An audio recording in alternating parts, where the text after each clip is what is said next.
Tá gravando já.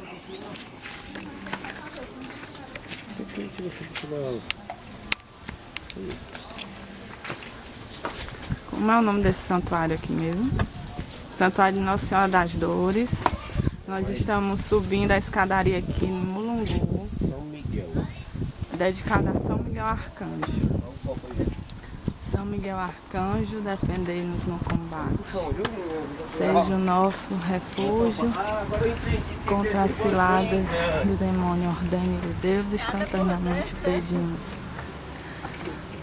E a vós, príncipe da milícia celeste, pelo poder divino, precipitai ao inferno a Satanás e todos os espíritos malignos que vivem neste mundo, para a perdição das almas. Amém. Esse são quantas estações, hein? Agora que nós passamos por duas, foi? É bom nem falar, porque vai ficar com... Tu lembrou o nome? Como chama, cara? Eu acho que é... Lembrei ainda não. É o Calvário, né? Mas tem um nomezinho específico. Jesus cai pela primeira vez. Eu vou dar uma caída aqui também. Jesus, levanta, Jesus. O Ernesto parou, que tá cansado.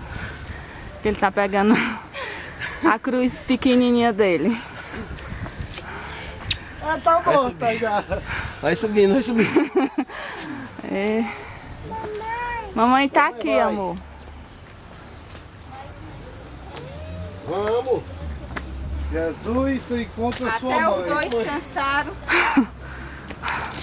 E aqui a escada é pequenininha, lá do Baturité é mais íngreme.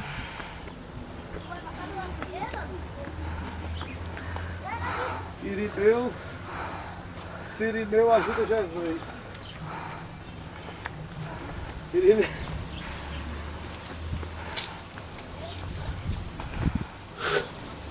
Eu não cidade. Alto de novo. Verônica enxuga a face de Jesus.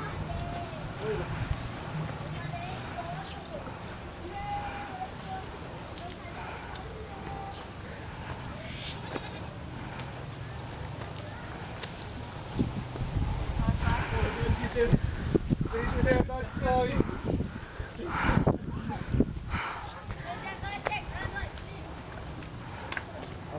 Essa criação depois da carnaval.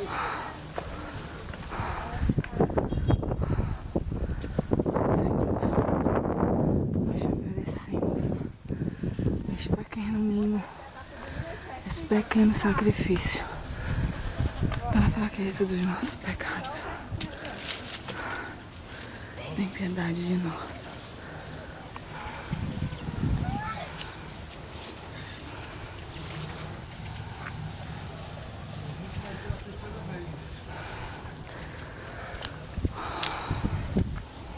Cleante, não vai aguentar não, Cleante.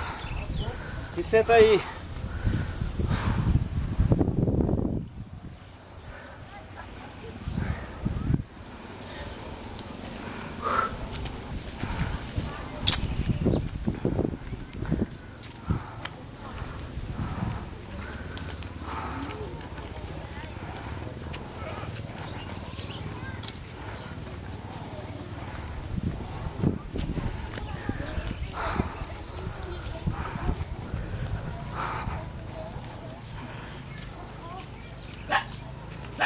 É o patinho.